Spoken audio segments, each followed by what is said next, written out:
നന്ദിയുണ്ട്. ഇന്നോളം എത്തിയ ഞങ്ങളുടെ ഈ സുവർണയാത്രയിൽ നിങ്ങളുടെ ഓരോ ആഘോഷങ്ങൾക്കുമൊപ്പം ഞങ്ങളെയും ചേർത്ത് നിർത്തിയതിന്. Beauty mark gold and diamonds, specially for you. ദേശീയ അവകാശ ദിനത്തിന്റെ ഭാഗമായി CITU കൊണ്ടോട്ടി ഏരിയ കമ്മിറ്റിയുടെ നേതൃത്വത്തിൽ കൊണ്ടോട്ടി പോസ്റ്റ് ഓഫീസിലേക്ക് മാർച്ചും ധർണയും നടത്തി.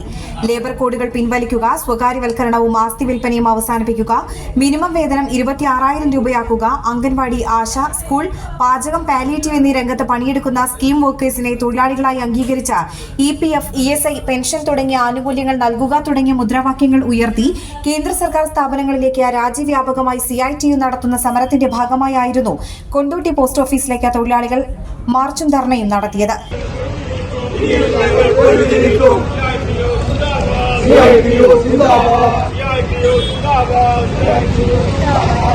മോഡി സർക്കാർ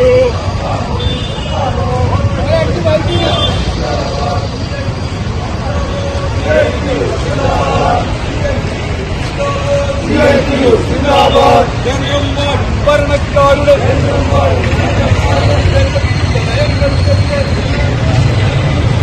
ധർണ സമരം CITU സംസ്ഥാന കമ്മിറ്റി അംഗം VP സോമസുന്ദരൻ ഉദ്ഘാടനം ചെയ്തു. CITU ജില്ലാ വൈസ് പ്രസിഡന്റ് VP മുഹമ്മദ് കുട്ടി അധ്യക്ഷനായി. CPM area secretary PK Mohandas, KACB workers association സംസ്ഥാന ജോയിന്റ് സെക്രട്ടറി P ഗീത, നിർമ്മാണ തൊഴിലാളി യൂണിയൻ സംസ്ഥാന കൌൺസിൽ അംഗം AP ദാമോദരൻ എന്നിവർ സംസാരിച്ചു. CITU area treasurer K Balakrishnan സ്വാഗതവും CITU ജില്ലാ കമ്മിറ്റി അംഗം PV റസീന നന്ദിയും പറഞ്ഞു. Air 1 news Kondotty. സാധാരണക്കാരുടെ കുടുംബ വസ്ത്രാലയം ഷാദി സിൽക്സ് ഇനി കൂടുതൽ സൗകര്യങ്ങളോടെ മികച്ച കളക്ഷനും വിശാലമായ പാർക്കിംഗും. ഷാദി സിൽക്സ്, ബസ് സ്റ്റാൻഡിന് എതിർവശം, കൊണ്ടോട്ടി.